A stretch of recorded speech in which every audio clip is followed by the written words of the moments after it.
Bugün sizinle kazan katleti reseptini sizinle paylaşacağım. Evvelceden xahiş edirəm, abone olun, yorum yazın, beğenin. Biz de bildiklerimiz yemekleri sizinle paylaşaq. Siz bizlerle destek oldukça biz de sevinip bildiklerimizi sizinle paylaşırıq. İndi ise götürdüğümüz eti,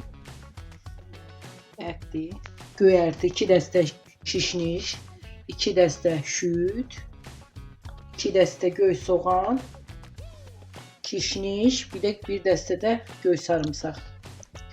1 adet yumurta etin üzerine dökülür.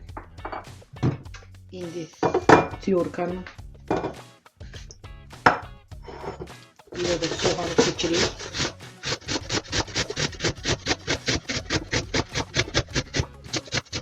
Üzerine dökülür. Bir çay kaşığı tuz sepirik etin üzerine. Eti karıştır.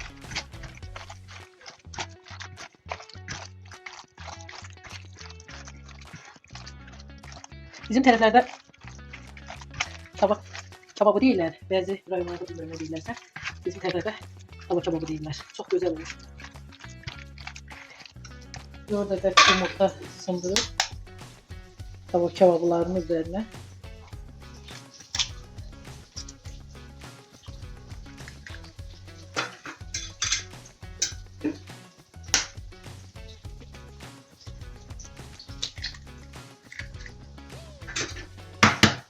İstemezseniz göy sarımsak vurmayabilirsiniz.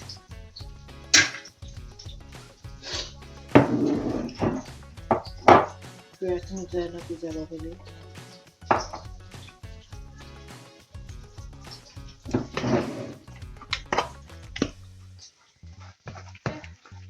Hırda etleri götürüp kifte formasında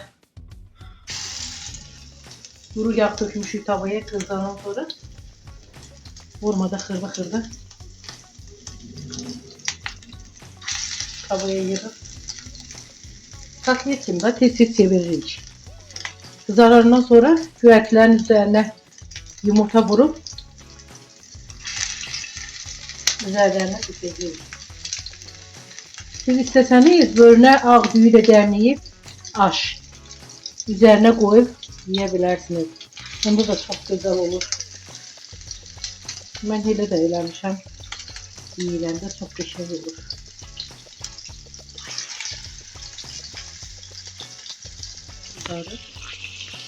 Kızardıqda çeviririk.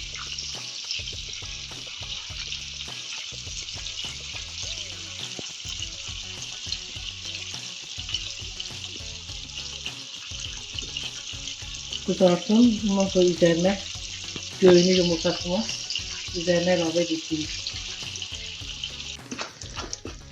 Şimdi ise güvertileri tava kebabının üzerine dökülür.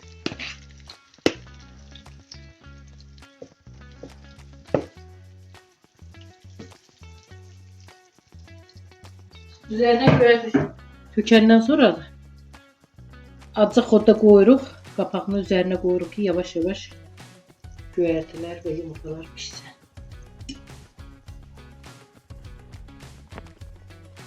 Tava kebabımız hazırdır. Çok güzel görünüşü var ve dadlıdır. Xahiş edirik abone olun, yorum yazın, beğenin. Bizlere sizin destekleriniz önemlidir. Her birinize teşekkür ederim.